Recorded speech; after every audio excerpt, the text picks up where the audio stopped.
Welcome to the Black Wealth Attainment and Retention Program, also known as BWARP. Presented by the Los Angeles Urban League in association with Parkside Economic Development Corporation. BWARP enhances your ability to acquire and sustain wealth that you can pass down to your heirs. Want to know how to reduce the wealth gap between the white and black community? Lean in. We got you. This workshop series is designed to empower you. Our team of experts cover the topics that are most important for you, your family, and community.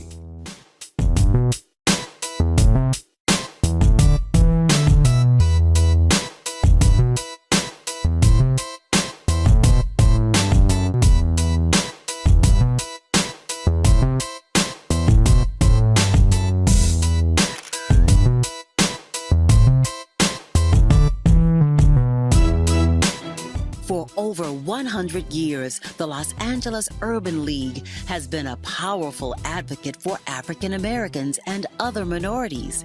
We provide access to pathways for personal and professional growth.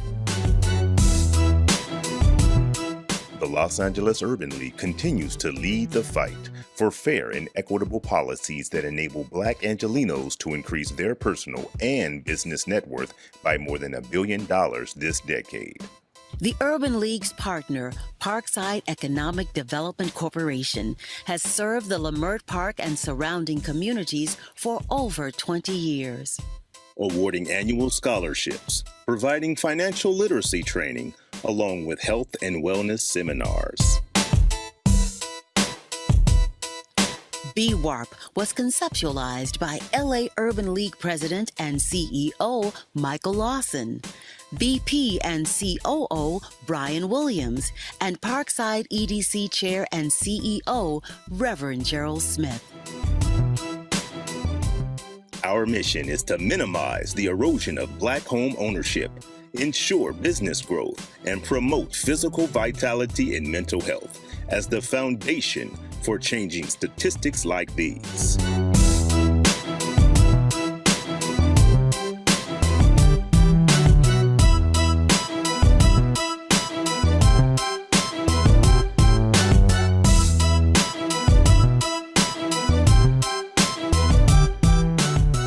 Wealth is defined by what you own versus what you owe. This is especially important as you near retirement age. Remember, it's not only about how much money you earn, it's about how much you keep and how you leverage it. It's time to level up and secure our financial foundations with BWARP, moderated by Reverend Gerald Smith.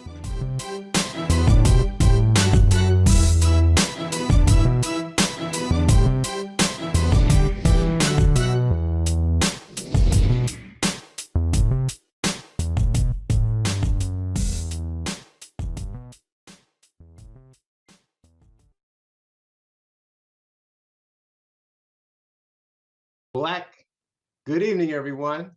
On behalf of Los Angeles Urban League and Parkside EDC, I'd like to welcome you to our second season of BWARP, the Black Wealth Attainment and Retention Program.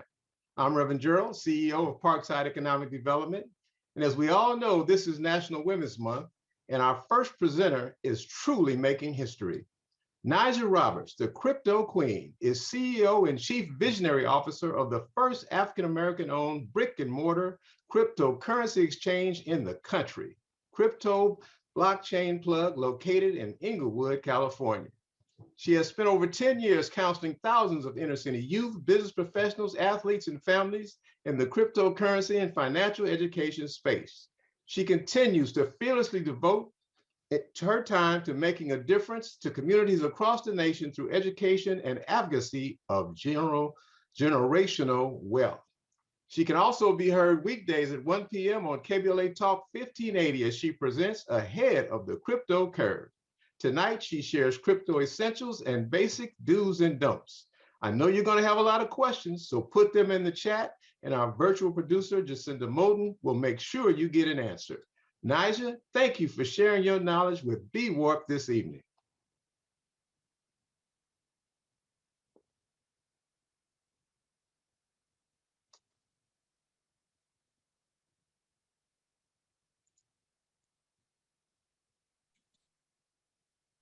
Oh, there we are. Thank you. Thank you for having me today. And we'll go ahead and just jump right in. And happy Women's History Month to all the women out there. So one of the things that I like to start a presentation by saying is what you don't know will absolutely hurt you. And so as we go through this slide, I want you to kind of rethink or relearn what has always been taught to you, because we always hear what you don't know won't hurt you, but it absolutely will. So to really understand cryptocurrency in its totality, I like to start from the beginning. So I like to ask a quick question and we'll get quick answers. Is the Federal Reserve Bank a federal entity? So for those of you listening, if you can put in the chat if the Federal Reserve Bank is a federal entity, yes or no. We got some no's. I don't see any yeses. I see some yeses. All right, all right. All right, well, ladies and gentlemen, I have news for you today. The Federal Reserve Bank is not a federal entity. It is no more federal than the Federal Reserve Bank. So what I would like for you to do in your private time is look up a book called, or you can go to YouTube and listen to The Creatures from Jekyll Island. And that is spelled Jeykyll. And why that is important is because those gentlemen that created the Federal Reserve Bank just happen to be bankers that you all know so well. The great grandfathers of Chase, JP Morgan, Fifth Third, Deutsche, all of those bankers were who came together to form the Federal Reserve Bank. It is a private corporation that runs all the money that comes in and out of this country. And so most people are surprised because they think it is a federal entity. And that is why our federal government, unfortunately, is so beholden to the banks and the bankers, because the Federal Reserve Bank in which they ascribe to has all to do with the wealth and ability to control the wealth from those bankers that originally established it. So as we look at money, we look at cryptocurrency and try to figure out how in the world are people using this digital currency.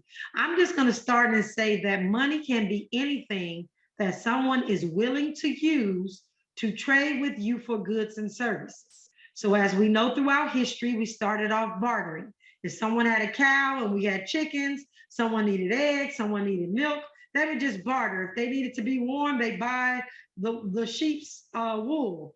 So all of those things are what wound up happening at the very beginning of time.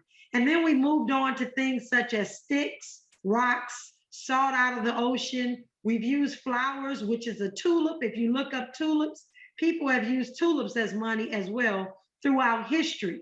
But the thing about all those things that I just mentioned, including cows and chickens, but mostly sticks, rocks, salt from the ocean, and flowers, you can actually go and grab more of those, and it really was endless. There was no scarcity to it. And what you were able to do was barter. You were trading for goods and services, but it also showed who held the wealth. So if you wanted to be rich in your village and all they were using were rocks, then what you would do is you go out and collect rocks. And so they realized that wasn't a good mechanism. So we've always looked to evolve. So about 5,000 years ago, we found this substance in the earth that we all know and use today. It's 5,000 years old, and it is gold. Gold is accepted in any country around the world, but not only that, it's used as a store of value.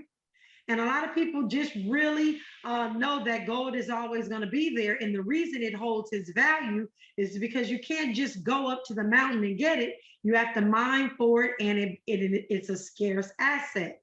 And so that's why it is being used. So at the turn of the century, you know, a lot of folks in America, especially here in America in the 1900s, they held gold, and you would hear about the covered wagons that would be robbed and et cetera, and they get all the gold and the gold bullions, et cetera.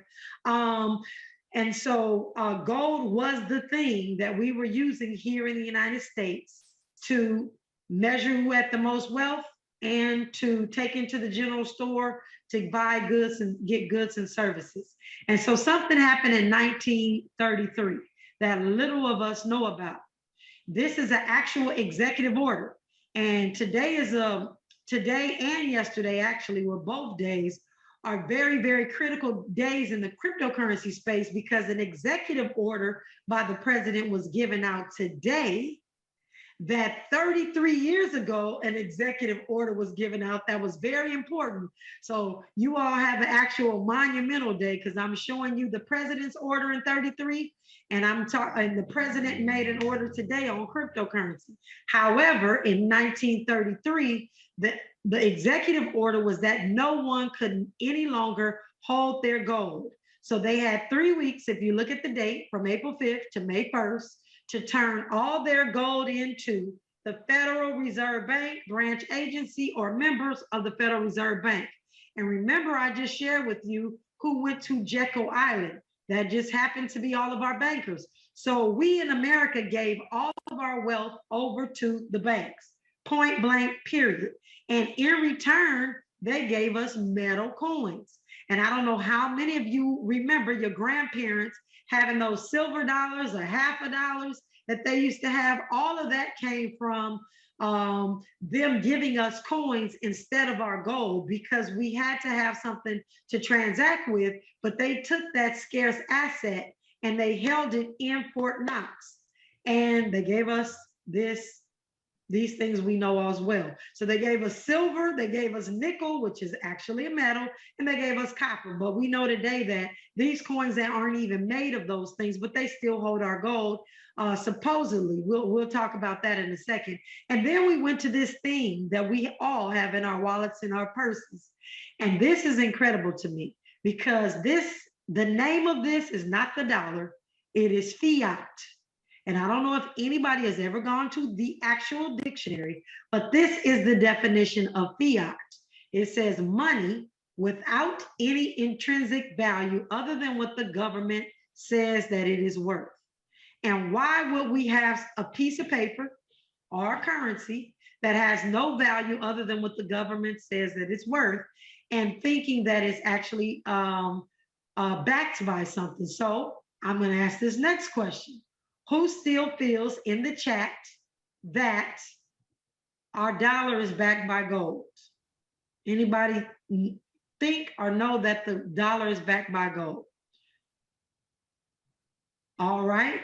A couple people said no. Well, I will tell you that I run across people every day, including some mayors in our general vicinity, I won't say any names, that were under the impression that our dollar was still backed by gold. But our dollar is not backed by gold, ladies and gentlemen, because the gold that we gave to the Federal Reserve Bank, AKA all the bankers that we bank with right now, that money, that gold that was in Fort Knox has disappeared.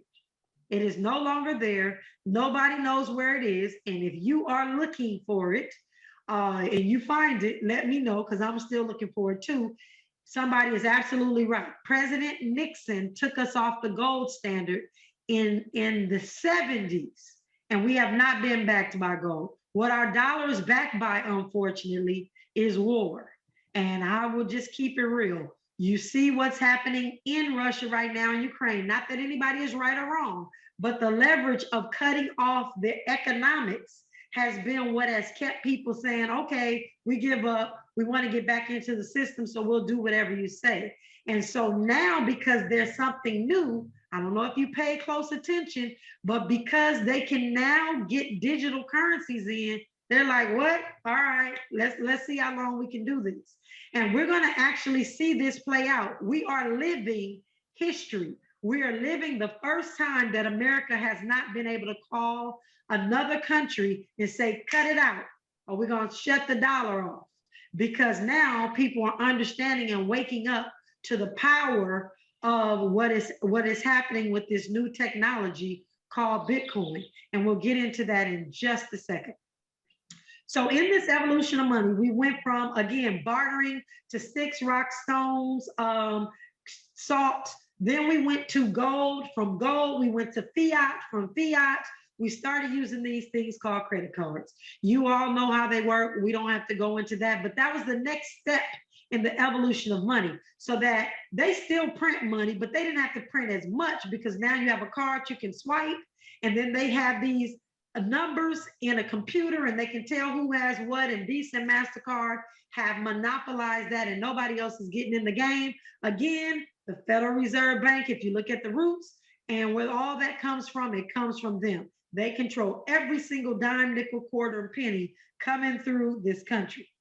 So the next stage in the evolution of money is this stuff that you know well. Zelle, PayPal, Venmo, Apple Pay. Ladies and gentlemen, if you are using this right now today in any shape, form, or fashion, you are already in the digital currency space, but it's just based on that fiat dollar. And I will say to you that some of our millennials never, ever even touch a fiat dollar. In fact, some of them, you'd be hard pressed to ask them when the last time they had some money in their hand, because they get paid, they send it to the bank, and immediately all they're doing is Zelling and PayPal and Cash Apping. They never touch money. Even at McDonald's, you just set it up. By the time you get to the window, it's automatically paid for. That is what new technology is looking like. That is what a cashless society is about to look like. And we are embarking on that faster than we actually anticipated. And this Russia-Ukraine thing and the Canadian thing that just happened, where they just seized everybody's bank accounts that were given to those truckers, is waking people up to the fact that they don't control their money.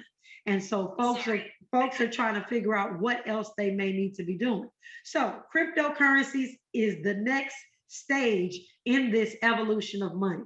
And so when we think about cryptocurrencies, just think of it as an asset class. And I'm going to say this really, so you have stocks, you have Nike, you have Amazon, you got all of these companies that fall under stocks. Cryptocurrency is exactly the same. There is cryptocurrency, there is Bitcoin, and there are tons of other cryptocurrencies under this blanket called cryptocurrency, but they are not all created equal. Just like Chipotle stock is not the same as Amazon, is not the same as Disney. All of them have their own things that they do, their own markets that they actually affect and work in. And that is how cryptocurrencies are done as well. Cryptocurrency is digital money that is used online. Again, remember this fact.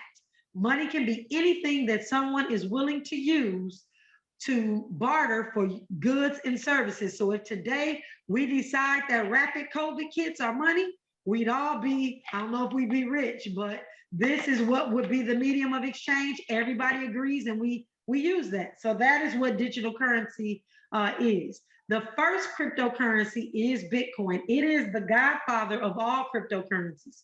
And there has been cryptocurrencies before, but none have been successful like Bitcoin. So I want to make that clear. It is the first successful cryptocurrency on the blockchain. A blockchain is technology. So blockchain is in and of itself a technology. Bitcoin sits on that technology. So blockchain has money applications, blockchain has real estate applications, blockchain has art applications. So blockchain itself is the technology, and there are different blockchains. There's not just one blockchain, but we're going to talk about today the Bitcoin blockchain, so you understand that. Bitcoin was invented to be a peer-to-peer system for online payments that does not require a trusted third party. So it was meant to ensure that we did not have to utilize the banks, because someone knew that as technology grew and things were going to begin to happen, that we would be in the space that we're in today. So who created Bitcoin? None of us know. We have no idea. This person stayed anonymous. And if you're from our community, you understand why, because everybody in our community that has rose up and that has done something incredible to change the financial trajectory of our communities, something has happened to them, unfortunately. And so I think that Satoshi Nakamoto was brilliant in setting up the code and getting it going, getting everybody in the right direction and staying anonymous. So it does not bother us that we don't know who created it. We don't know who created the wheel, and nobody can actually pinpoint that, but we know it works. And so Bitcoin is exactly the same thing. Satoshi Nakamoto is a pseudo-anonymous name for whoever, white, black, yellow, man, woman, group, we don't know who it is. So why Bitcoin? Bitcoin was created to give power to the people. Again, the banks run everything. Wherever the money is held, that's who holds the power. So not only that, ladies and gentlemen, we already talked about Bitcoin being used on the internet as a medium of exchange. So you already know that, but Bitcoin is scarce. Whoever programmed it only created 21 million of those coins. Bitcoin, there will only ever be 21 million. That's why we are screaming from the hilltops for our community to get ahead of this crypto curve, because there will only be 21 million of these coins. And if our community is holding them, then the individuals that need to control money and do some of the other things, they've got to come to us finally, and we don't have to go through them and get redlined and some of the other things that happen, because we are in control. So there will only be 21 million of these ever. And unfortunately, there's more millionaires in the world than there is Bitcoin. And so we are getting ahead by purchasing small amounts of Bitcoin at a time. And so when I say small amounts, we'll get into that right here. There are 100 pennies in a dollar. Ladies and gentlemen, and those are incremental, 100 pennies in a dollar. And so there are 100 million small fractions of Bitcoin called Satoshis. So even though the name of the person is Satoshi, we call them Satoshis. There's 100 million parts. Global acceptance. Bitcoin is accepted all over the world, except China. And they got their own cryptocurrency coming out very soon. It's portable. I'll do this really quick. This is how you would travel with your Bitcoin. If you had gold, you wouldn't be able to take $10 million on a plane. But if you had Bitcoin, this is what the apparatus looks like that we store our Bitcoin on. It is the size of your thumb. So it is portable. We take it anywhere we go. This is just a sample, but that's what it looks like. This is a actual, it looks like a USB. So you can put this in you can put that in your safe deposit box or anywhere in your house. You have private keys that go with that. Your Bitcoin is not stored on here. This device actually helps you open that blockchain that I talked about, that technology. So if you lose this, you don't lose access to your Bitcoin, as long as you have your passwords and what we call seed words. So we'll get into that. Bitcoin, there's no hyperinflation. There's no printing of this over and over and over and over again. Even before the war, we started to see hyperinflation because of how much money they printed during COVID. We are in trouble because that money, some things still have to happen. And so even with this war and some of the, in COVID, like it is really accelerated where we are with inflation. So cryptocurrency, a little bit different from stocks. It trades 24 hours a day, 7 days a week. I'm going to say to you, for the easy thinking, it is kind of the same concept. So there are alternative coins. Remember I told you cryptocurrencies is a headache, but Bitcoin is one coin. But ladies and gentlemen, there are over 15,900 coins out there. So how do you know which ones to buy and which ones not to buy? You have to get in a group of people that can give you that information. But more than that, what we do is teach you how to do your due diligence and search for these coins and figure it out.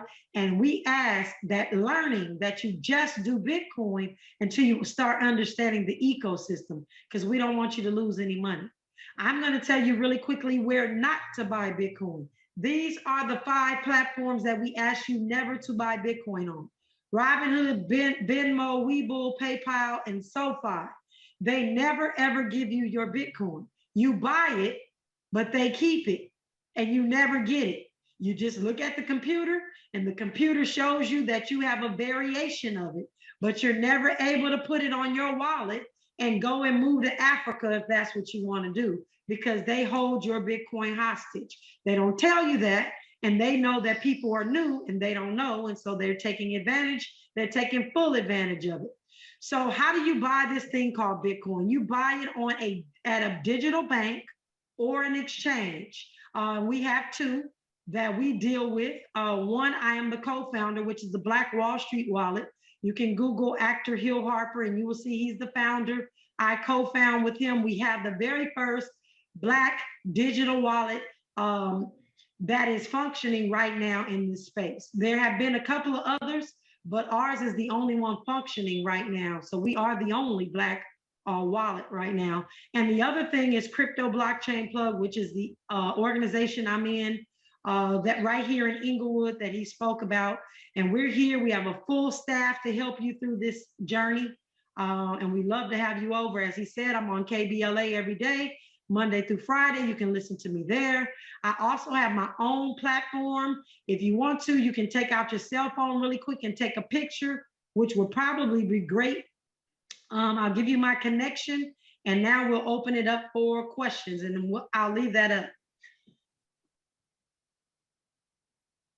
All righty. Hello, everyone. Again, my name is Jacinda Moulton. I am the virtual producer for tonight's event. First off, let's give a virtual round of applause for Ms. Najah Roberts on a wonderful presentation. Now, if you all have any questions, please put your questions in the chat. We have about 20 minutes to get through questions, so I'll make sure I can get through as many questions as I can. And our first question is cashing out crypto.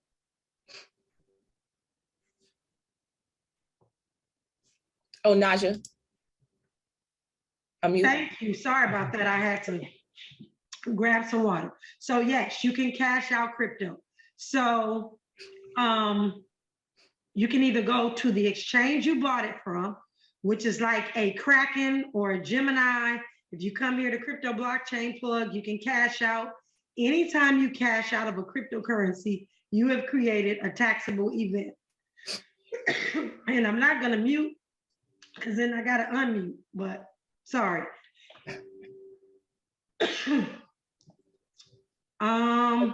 We have Coinbase, but don't have a flash drive. So absolutely. Coinbase is one of the platforms that doesn't want you to move your cryptocurrency because they have it on their books. And that's how they've gotten all this valuation for their private stock. You have to buy a device. It's called a ledger, LEDGR. And I'm going to type it real quick. And you want to get your ledger. You want to get a ledger. I won't give you the website. You just go to Ledger. It's a cold storage device. Once you get it, I actually have courses to help you set it up as well. So one Saturday a month, we get on Zoom. We help everybody set it up. We show you how to take your cryptocurrency off Coinbase into your private ledger. And that, if you can see it, is, is Ledger. No, the view, can't get it to you, but Ledger.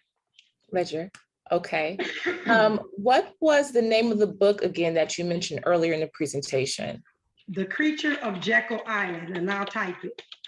And we can go to the next one. Okay. Why is Bitcoin taking such a loss now? Well, we say that it's not taking a loss, it's actually on sale. We know what it's gonna do. We know the technology. We know that those of us that have been in it for as long as we have, that it's done over 200% over its history. It's been here 13 years. It's new, and just like anything else, it's gotta get its balance. And so anytime Bitcoin drops in price, what we do is stack more Satoshis, because we can buy more today than we could have yesterday once the price drops. Just like anything, you go to the store, you see something, it may be a little bit expensive, but when you go back and it's on sale, you don't say, I'm not buying that because it dropped in price. You say, I need to get that because it's now on sale. And so Bitcoin is definitely on sale. And I think you will soon see how and why today at 41,000, Bitcoin is on sale. The quick question I did see that went by is, do you have to start with $1,000? Absolutely not. Every single day I show our community how you can start with $6. $6. We do what's called dollar cost averaging. So I use $6 every single day to show our community that you can dollar cost average.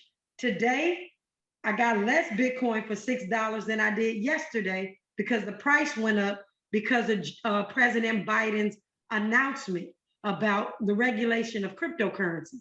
So there's a lot of different things that are going on that you don't see, what's going on. So somebody asked, and that I'm on that topic, so I'll talk about it.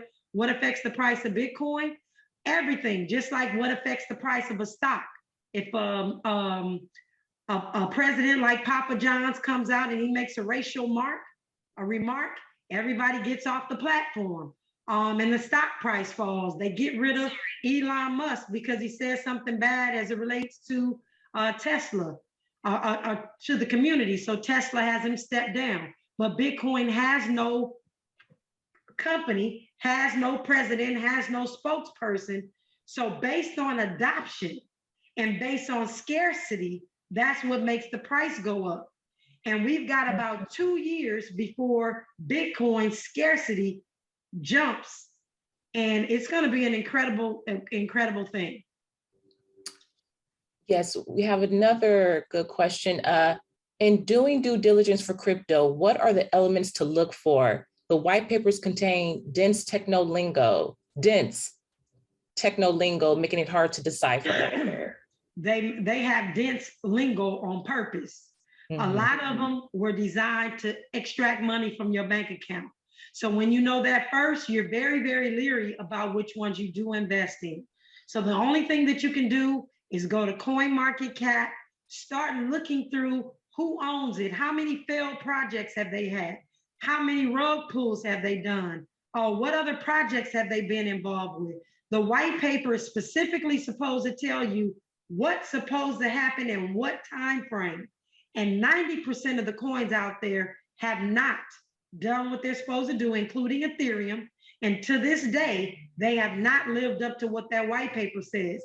And when you keep hearing people say, oh, we're pushing our date back, for the things that they're supposed to do, you need to be leery about that project. Our next question is, what is the minimum that you need to get started? $1,000? $6. You can go to and download the Black Wall Street wallet today. It's on your app phone or your Android or your Apple phone. Download the Black Wall Street wallet and start with $6. I do it every day. Nice, nice.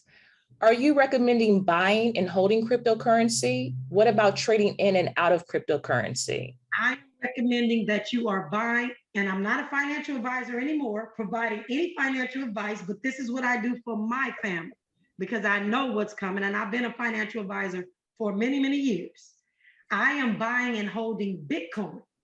Anything else I do, any of the other 15,000 coins, I look at that, and this is my mindset. I am loaning them my money. And if they don't pay me back in return, I've just lost that money. Just like you loan money to Cousin Earl, and you know he probably may not pay you back. That's how I look at the other cryptocurrencies. Bitcoin will be the store of money, will be the pristine cryptocurrency. And so all these other ones have a whole lot of other flaws. They may be doing well now because of one reason or another, but what we're looking at is sustainability.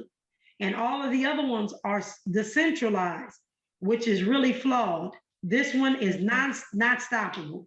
I'll stop there. Okay.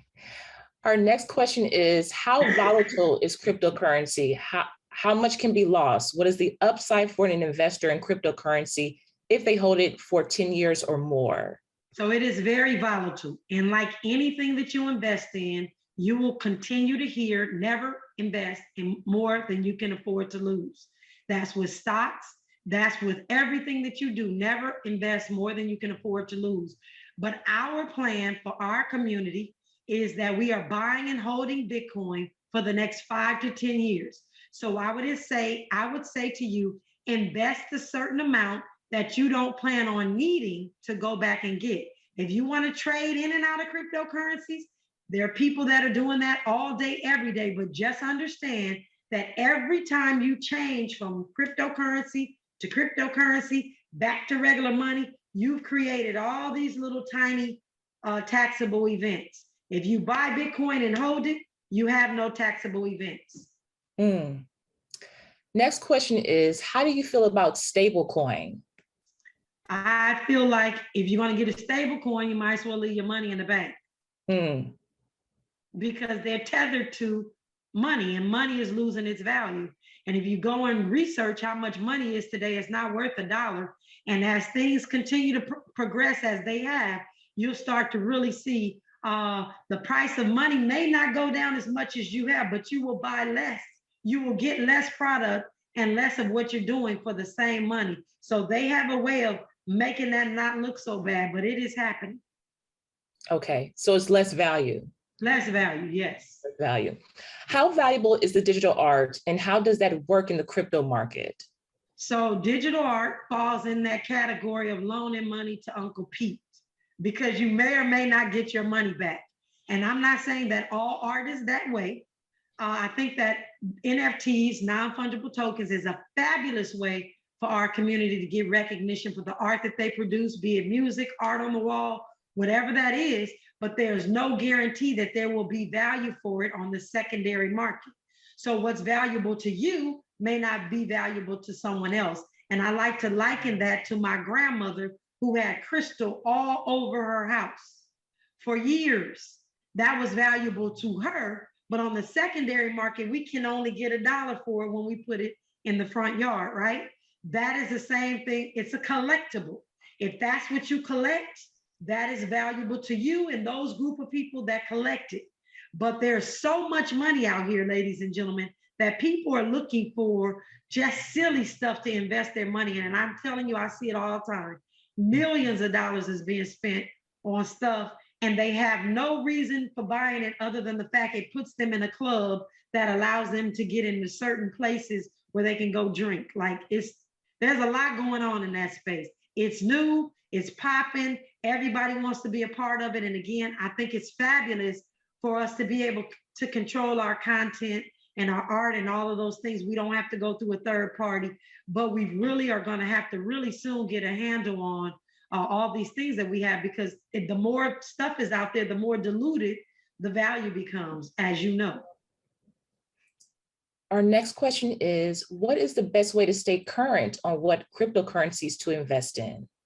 So I have a platform called the Virtual Underground Railroad. For those of you that don't know, I call myself the Young Harriet, lead my people out of financial slavery.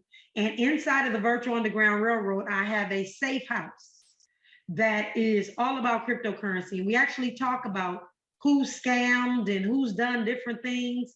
You have to get in there and dig, but we kind of tell you like the real about these different coin owners, what they're saying in public as opposed to what we know in private.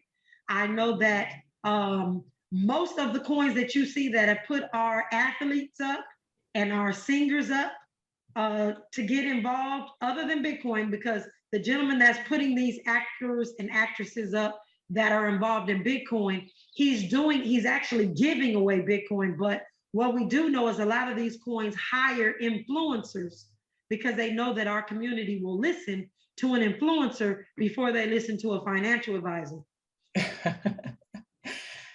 For our next question, for someone planning for retirement in 25 years, what percentage of the retirement portfolio should include Bitcoin? Well, I will say this to you as an ex-financial advisor. I would say that only about 5% of your portfolio right now should be in Bitcoin. And the only reason I say that is because you should be trying to learn about the technology in its totality. I tell everybody, do not go all in. Dollar cost average your way into Bitcoin. Add cryptocurrency to your portfolio. So if you're doing stocks, bonds, real estate, life insurance policy, if you got a 401k, we need to have another conversation about 401ks, because I'm the girl to help you break that down and tell you why it's time to retire that plan. But we will make sure that you understand. I'm saying 5%, but I will tell you that the people from Edward Jones and Morgan Stanley that cannot talk to their clients about Bitcoin, they send them here to me. And those other communities are telling their folks to put 30% in Bitcoin. But the reason I don't tell us to put 30% is because they have more to play with based on those statistics that you just saw that ran across the screen before I started talking. So because they have more to play with, they have more to invest. I tell us to start at about 5% and just continually grow. And as you watch what it does based on all your other stuff, then you start to migrate and do some of the things you need to do into Bitcoin. All righty. Our next question is, what is voice coin, voice token? I have no idea. Okay. I don't know what voice token is. Like I said, there's over 15,000 coins out there and counting, because they know this is, and I'll say this really quick, cryptocurrencies are everywhere. You all just aren't paying attention. If you go buy a Frito, I think it's Frito-Lay, whoever Pepsi owns, if you flip it on the back, Pepsi has a Pep coin. Nike is coming out with a crypto kicks. Everybody is starting to get their own cryptocurrency. This is happening, whether we like it or not, whether we want to admit it, it is happening. So that's what it is. So just be more aware, keep our eyes put open. Okay. How do you put Bitcoin in an estate plan? You will put your, they would know how much Bitcoin that you're holding in your estate plan, but you would never give that attorney your private keys because that gets recorded. That document is recorded, and anybody that has access to that gets your private keys. So you would have to sit down with an estate planner that understands Bitcoin, and there's some different tactics that you can use. My family uses what's called a multi-signature. So there are several different people that need to be together in order to unlock the blockchain to remove the Bitcoin. So it does not look like me giving one child 5 words and another child 5 words, because that wouldn't work out in my family. Some people do it that way. Like my daughter would get mad and nobody would get anything. So what you have to do is really figure out for your situation what works best. I can consult with you. Again, I'm not a financial advisor or a financial planner, but have been in the past, and I can really share with you maybe who you need to talk to set that up. But I use something called multi-sig. Okay. Next question is, what affects the price of Bitcoin? It's all different sorts of things. People were scared because, let's just say, right now, this week, folks were scared because President Biden was about to sign an executive order about cryptocurrency. So everybody kind of sat back and said, ooh, I want to see what he has to say first. And then when he came out, as you see, they're focusing on stable coins, which is telling you something. We'll get into that maybe another day. But when he said stable coins, everybody said, ooh, okay. So the price of Bitcoin is up today. Next question is, what happens to those who do nothing about Bitcoin? You will find yourself in a situation where you will only be allowed to buy Satoshis. And those Satoshis right now, I'll explain it. So there are 100 million Satoshis in a Bitcoin. So right now, if you wanted 1 million Satoshis, it would cost you $410 roughly, because it's 41,000. But in the very, very near future, we believe that 1 Satoshi is going to be worth $1. You're still going to be able to buy that Satoshi, but those of us who thought ahead and have 1 million, because we decided we'll just gamble with $400, I'm going to say that will be worth $1 million. And I'm just kind of giving you the mind frame. So you'll be able to still get that 1 Satoshi for $1, but we'll have 1 million because we invested $400 back at this point in time. Okay. And you mentioned an app earlier, the Black Wall Street wallet. That's what's the name in its entirety, correct? Yes. The Black Wall Street wallet, and somebody had it on the screen. Yes, it is purple and blue and something like that, but you have to put the in the front of it. Black Wall Street. And if you Google Hill Harper, it'll come up. Okay. Okay. I'm typing it in the chat. Yep, the Black Wall Street Wallet. And they can also go to theblackwallstreetwallet.com and you can download the app from there. I'm gonna give, okay, I'm ready for the next one. This is an example, Linda, you mentioned $6 a day is about $168 or $186 a month. Should we do daily or monthly contributions? Well, the reason I'm doing a test, and I'm saying that because I've been in this of many years, but I'm doing a test to show everybody how dollar cost averaging helps you. Because again, yesterday I bought Satoshis for $6, but the price of Bitcoin was cheaper. So I got a few Satoshis. So today I bought $6 worth of Bitcoin and the price went up. So I got less Satoshis than I did yesterday. Well, what if, I don't know, something happens and Bitcoin's price drops back down to $30? If I spend $6 tomorrow and it's $30, now I get many more Satoshis. So I like to buy to cut out the volatility. So that's what we suggest you do. But if you want to just do $186 a month, you just do that. Or you say, you know what, I'll do 75 this Friday when I get paid and 75 next Friday when I get paid. Like, you can gauge that. It's called dollar cost averaging, and we call it on everywhere, set it and forget it. All righty. And our next question is, what's your opinion on crypto.com? Crypto.com is an exchange, and I'm smiling because our very own Dr. George Fraser is not a secret. He is missing about $18,000 worth of Bitcoin out of their exchange. He has no recourse. We have been trying for at least 6 months now to get his Bitcoin back. Whenever you buy from these platforms, you have got to take your Bitcoin off, or you will be subjected to their inside jobs from their employees. I'm going to say it because that's exactly what we feel happened. Because they have access to the protocol. They have access to your Bitcoin. It's not in your personal wallet. They own it until you take it off the platform. Those 5 places I said don't buy it, they never even allow you to take it off. But then you've got the Coinbases and the Krakens and the Geminis and some of these other ones. They have it on their computer and you can see it on the computer, but they hold your Bitcoin. You don't, until you log in and say, send it to my wallet. Not your keys, not your coin. They own your keys. It is their coin. And this is your keys, your coin. So that's what we are pushing for our community, because they've been taking stuff from us throughout history.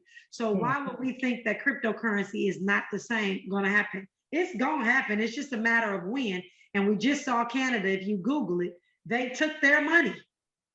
They just seized tons of their residents' money. So it's inevitable. So why not protect yourself and hold your Bitcoin on your own? So that's what that's about. Well, thank you, Najah, so much. I know you have to go to another meeting, another event. You are a busy lady, but thank you so much for the insight and the knowledge. It was wonderful. And where can people reach you again? I'll put it in there because somebody just asked me. I'm Najah Roberts on all social media. If you get anything other than all one word, Najah Roberts, please know that it is not me. I'm not asking you to trade. I'm not asking you for your money. That is unfortunately happening all day, every day. But I am Najah Roberts across all platforms. You can also send me a text message and we will get back to you. I will get back to you. That's my text message number. And again, I appreciate you. All righty, thank you so much. And I will turn it over to Mr. Reverend Gerald. Thank you, you all. Peace and blessings, everybody. Thank you, Najah. Thank you so much for that informative and enlightening presentation. All of you who joined us tonight, if you registered for this event, you are registered for all 6 of our workshops. We have a bunch of experts coming to you with a variety of financial disciplines, business strategies, health and wellness practices. And all of these things are designed for not just to improve our lives financially, but to also improve our lives physically, mentally, and spiritually. So our presenters that we had last year, if you want to go back and hear some of the things they had to say, you can do that just by logging on to laul.org/BWARP. And there are things there for you to see from last year's presentations. And before I turn it over to Brian Williams, Senior VP and COO, for closing remarks, I want to remind everybody on March 23rd, our presentation will be on impact of wealth when the unexpected happens. We all plan for that inevitable day when we're no longer going to be here, but what about we're still here, but yet an event happens that puts us in a position where we can't do for ourselves. So we want to join Andrew Van Leesen and Charles Butch Grimes next week. Andrew is a trust attorney here in Los Angeles, and Charles is a conservator and real estate broker who's been working in the Alzheimer's dementia space. And they have a great presentation coming up on the 23rd. So I want to thank Jacinda for handling and keeping us on time today. And now I want to turn it over to Brian Williams for closing remarks. Hey, thank you, Gerald. And what a great and informative session this has been. Many, many thanks to you and our partners at Parkside EDC, and especially to our presenter, Najah Roberts. Hats off to her for sharing her knowledge with us here in the Black community. You know, I'm so excited about this. I may actually get off the fence and invest in Ethereum or Bitcoin like my millennial son has been telling me to do for a year or two now. But listen, whether you jump in or not, I hope you all feel smarter and better informed now about this crypto phenomenon. You know, our mission at the Urban League isn't to tell you what to do, but to empower you with information so you can make informed decisions. So I think Ms. Roberts definitely accomplished that today. And please join us each of the next several weeks for the upcoming sessions of BWARP, Black Wealth, Attainment, and Retention. And also know that you can reach out to the Urban League anytime for help with your business, finding a job, getting trained for a new career, and any number of other services. So find us at www.laul.org for a list of upcoming events and other news and information. And with that, thank you and good evening. Good night, everybody. We'll see you on March 23rd. Thanks.